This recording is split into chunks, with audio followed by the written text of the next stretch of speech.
दोस्तों, क्या आपने कभी सोचा है कि पितृपक्ष में 15 दिन तक हम क्यों अपने पूर्वजों को जल अर्पण करते हैं?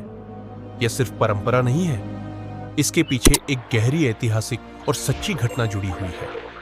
महाभारत युद्ध के बाद जब भीम, अर्जुन, नकुल, सहदेव और युधिष्ठिर विजयी होकर लौटे, तो युधिष्ठिर को एक दिन एक विचित्र सपना आया। उस सपने में उनके पिता महाराज पांडु और उनके पूर्वज खड़े थे। वे उदास थे, भूखे थे और उन्होंने कहा, युधिष्ठिर, तुमने धर्म की रक्षा के लिए युद्ध तो जीता, लेकिन हमारे लिए कोई अन्न, जल और तर्पण नहीं किया। हमारी आत्मा तृप्ति चाहती है। सपना इतना वास्तविक था कि युधिष्ठिर घबराकर जाग गए। उन्होंने व्यास मुनि से इसका कारण पूछा। तब व्यास मुनि ने बताया, हे धर्मराज, श्राद्ध और तर्पण ही वह माध्यम है जिसके जरिए पितरों को संतुष्टि मिलती है। 15 दिन का यह विशेष काल इसीलिए बनाया गया है ताकि हर व्यक्ति अपने सभी पूर्वजों को याद कर सके और उनके लिए अन्न जल अर्पित कर सके। यहीं से पितृपक्ष का प्रारंभ हुआ।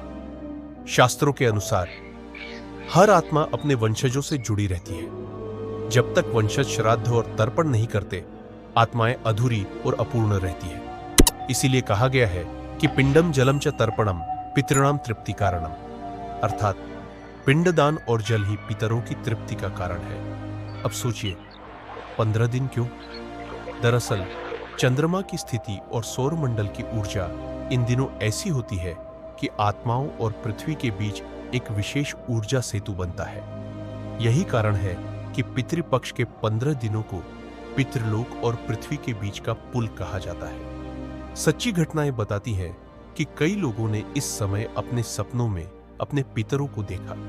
कुछ ने घर में अचानक दीपक अपने आप जल उठते हुए देखा और कई बार बिना वजह घर में खुशबू फैल जाती है।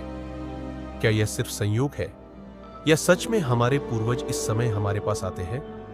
दोस्तों, पितृपक्ष केवल जल अर्पण या खाना खिलाने की परंपरा नहीं है।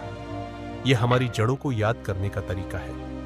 हम जो हैं अपने पूर्वजों की बदौलत है।